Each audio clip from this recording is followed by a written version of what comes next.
Bonjour à tous, de retour sur la Hub TV, ici au Sustainable Mobility Forum.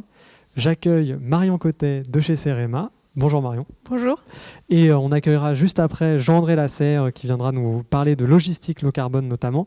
Mais on va d'abord commencer nos échanges avec le programme Interlude. Marion, qu'est-ce que le programme Interlude et où en est justement son déploiement à l'heure actuelle sur le territoire ?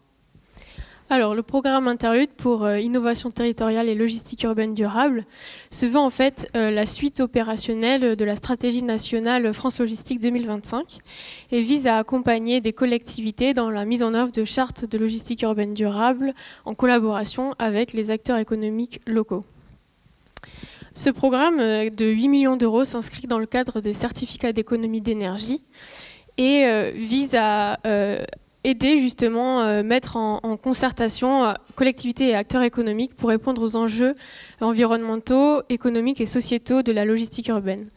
Peut-être pour vous donner quelques chiffres, la logistique urbaine, donc le transport de marchandises en ville, ça représente 20% des émissions de gaz à effet de serre dans nos villes liées au transport, un tiers des émissions de NOx et la moitié des émissions de particules fines. Et ça, sans compter les nuisances sonores, les problèmes de congestion de la voirie et les conditions de travail des chauffeurs-livreurs, par exemple. Donc aujourd'hui et jusqu'à fin 2022, le programme Interlude accompagne des collectivités, donc des comités d'agglomération, communautés urbaines et métropoles, dans la mise en œuvre de leur plan d'action opérationnel concerté avec les acteurs économiques de leur territoire.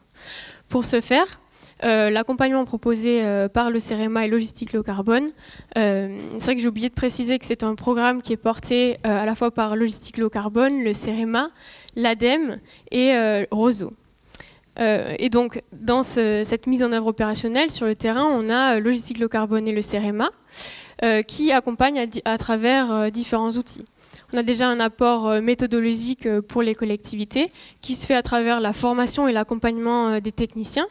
On mobilise également les acteurs économiques locaux de ces territoires et on propose un apport financier pour élaborer et mettre en œuvre le plan d'action opérationnel en matière de logistique urbaine durable.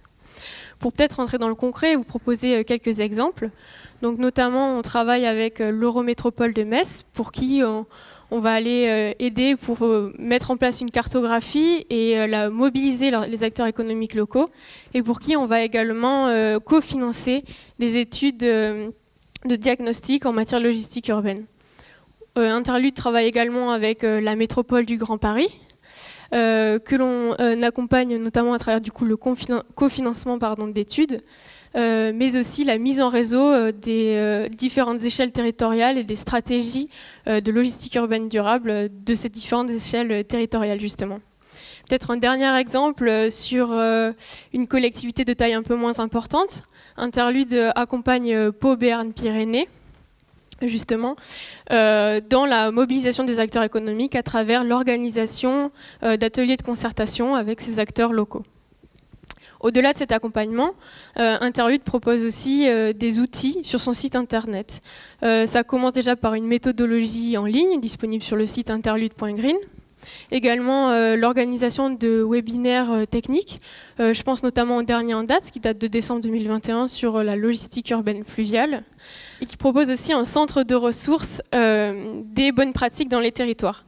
Ce centre de ressources, il recense actuellement 30 fiches projets sur des bonnes pratiques dans les territoires avec un retour d'expérience de collectivités. Donc, je pense notamment au centre de distribution urbaine de Bayonne, au schéma directeur des aires de livraison de Valence, à la station d'avitaillement installée par Sarreguemines Confluence ou encore les mesures d'accompagnement proposées par Grenoble-Alpes Métropole pour ces acteurs économiques dans le cadre de la mise en place de la ZFEM. Côté acteurs économiques, on propose également quelques outils, notamment des outils applicatifs qui sont en développement actuellement et qui visent à accompagner les acteurs économiques sur la prise en main de la ZFE à travers des calculs d'itinéraires sur les territoires à ZFE, le verdissement des flottes et on propose également un outil qui a trait à la gestion des aires de livraison. Peut-être pour conclure, ce programme Interlude, il a vraiment vocation à lancer des démarches locales qui soient durables dans le temps, en justement venant catalyser en fait cette dynamique de co-construction, de concertation avec l'ensemble des parties prenantes de la logistique urbaine sur le territoire, afin de répondre aux enjeux de la logistique urbaine d'aujourd'hui et de demain. Marion Cottet, un grand merci pour cette introduction et cette présentation au programme Interlude, piloté par différents acteurs, notamment le CEREMA, mais aussi Logistique Low Carbone. Et j'accueille à présent Jean-André Lasserre. Bonjour Jean-André. Après la présentation de Marion, on va maintenant s'intéresser aux perspectives pour le programme Interlude. Est-ce que vous pouvez nous les présenter et la vision pour 2022 ? Bonjour tout d'abord. Merci de cette opportunité pour en parler. Interlude, c'est l'idée de favoriser le déploiement territorial d'une logistique urbaine décarbonée, mais qui repose sur un parti pris très important, c'est qu'il n'y aura pas de logistique urbaine décarbonée sans acteurs économiques. Et donc l'un des enjeux, c'est faire en sorte que ces acteurs économiques puissent être complètement représentés dans la démarche. Et donc, quelque part, faire en sorte aussi que ce sont les bonnes entreprises, les bons secteurs qui sont partie prenante dans la démarche.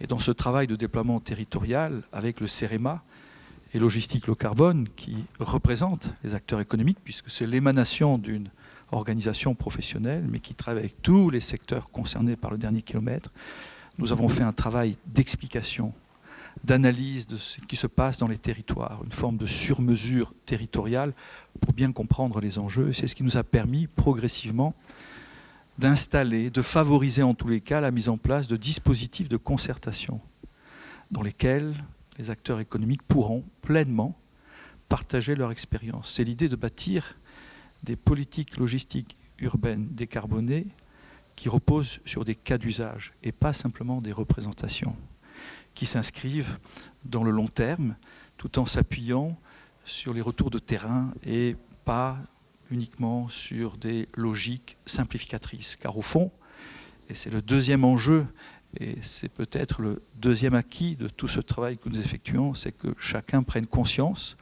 que la logistique urbaine durable, c'est un enjeu majeur qui mérite la mise en place de politiques publiques locales systémiques et pas simplement par petits morceaux en silos, et dans laquelle il faut traiter de plusieurs leviers et en même temps travailler sur plusieurs types de logistique, car il n'y a pas qu'une seule logistique, il y en a plusieurs. Et je crois que la période du confinement a montré à quel point ces flux et la gestion de ces flux à l'intérieur, entrant-sortant, sont déterminants pour le fonctionnement d'une ville. Alors, quand Marion vous parle des acquis, en l'occurrence 150 EPCI que nous avons rencontrés sur une cible de 257, avec qui nous avons pu partager les préoccupations, les réflexions, 40 qui s'engagent dans l'élaboration d'une charte logistique urbaine durable, c'est-à-dire avec un plan d'action concret, au final, signé par les acteurs économiques et la collectivité, c'est près de 27% de la population française qui est concernée par ce qui est en train de se faire.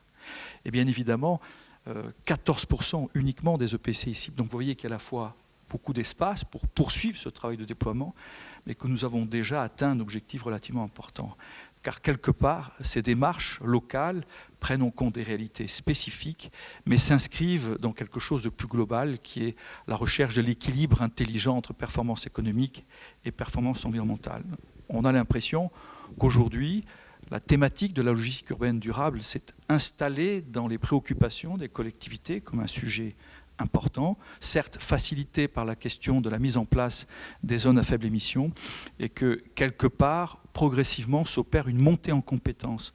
Montée en compétences des collectivités, car je rappelle que dans ce programme, il y a tout un volet formation des fonctionnaires, il y a tout un travail qui permet de favoriser le recrutement de fonctionnaires, dont certaines collectivités qui n'en avaient pas, spécialisées sur ces questions-là, et en même temps monter en compétence des acteurs économiques eux-mêmes par des outils qui portent sur tout le volet gestion de flotte, sur le volet conduite en zone urbaine, sur le volet exploitation, mais dans l'idée qu'il faut prendre en compte ce qu'il y a de spécifique à la logistique urbaine durable. Et dans cette montée en compétences, il y a aussi une structuration de la représentation professionnelle. Nous travaillons avec près d'une vingtaine de fédérations professionnelles, toutes celles qui sont directement concernées par le dernier kilomètre, que ce soit la filière BTP, la filière grande distribution, commerce de détail, artisanat, hôtellerie-restauration, commerce de gros, bref, tous ceux et toutes celles qui font qu'une ville fonctionne parce qu'elle est alimentée par le sang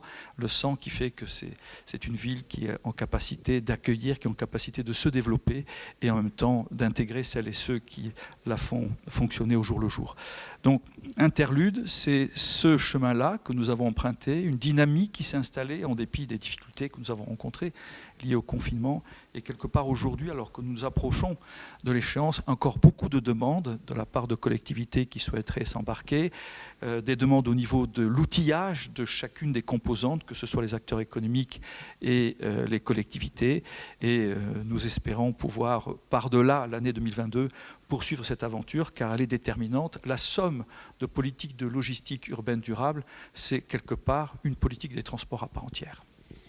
Jean-André Lasserre, un grand merci pour être venu nous présenter les perspectives de ce projet d'envergure qu'est Interlude. Et on espère avoir très vite des nouvelles, de l'avancement au Web Institut en tout cas. Je vous remercie encore.